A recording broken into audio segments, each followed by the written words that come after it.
যারা গরিব তারা আরো আরো বেশি গরিব হয়ে গেল। যে তোমার প্রথম ছবি, প্রথম ভালোবাসা, 500-র উপরে ছবি আমার রিলিজ ছবি। দেশের সার্বিক অবস্থার কারণে আমরা একটু ঝিমিয়ে গিয়েছিলাম।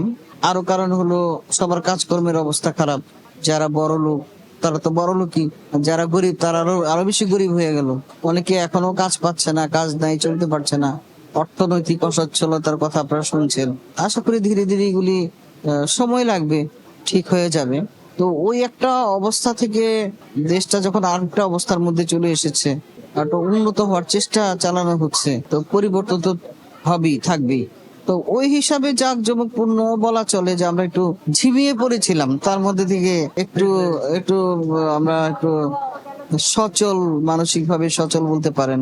যেখানে কাজ নাই, কর্ম নাই, এখনো আমাদের চারপাশে যাদেরকে আপনারা দেখছেন এদের কাজ নাই, কিন্তু অনেকেরই কাজ নাই।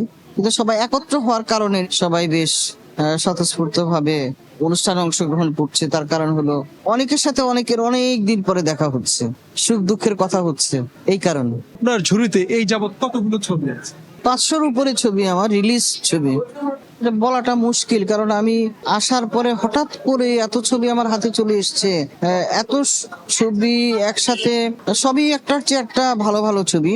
ওই সময়ের ছবিগুলো তো ছবি, স্টার বলেন, মেকিং বলেন, গল্প বলেন, সবকিছু মিলে প্রতিটা ছবি ভালো, প্রতিটা ছবি সুন্দর। মানে কোনটা ফেললে কোনটা বলবো। তো একটা বলি, সেটা হলো রাজ্জাক ভাইয়ের প্রোডাকশনের বেশ কয়েকটা ছবি আমি করেছি। প্রতিটা ছবি গল্প সুন্দর। ছবির নাম জিনের বাদশা ছবিতে তো আমি চাকরি পুরস্কার পেলাম।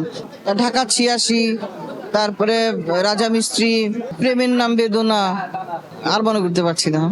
এগুলি যদি বলেন যে কোনটার চাইতে কোনটা ভালো, টার্নিং পয়েন্ট, আমি বলতে পারবো না। আবার আরেক হিসাবে বলবো, এটা তো একটু পরের কথা। তার আগের কথা বলি, আমার প্রিয় পরিচালক এই সেন্সে যে প্রথম পরিচালক মতিন রহমান, ওনার ছবি রাধাকৃষ্ণ। যে তোমার প্রথম ছবি, প্রথম ভালোবাসা। হ্যাঁ, যদিও ক্যারেক্টার তেমন কিছু না।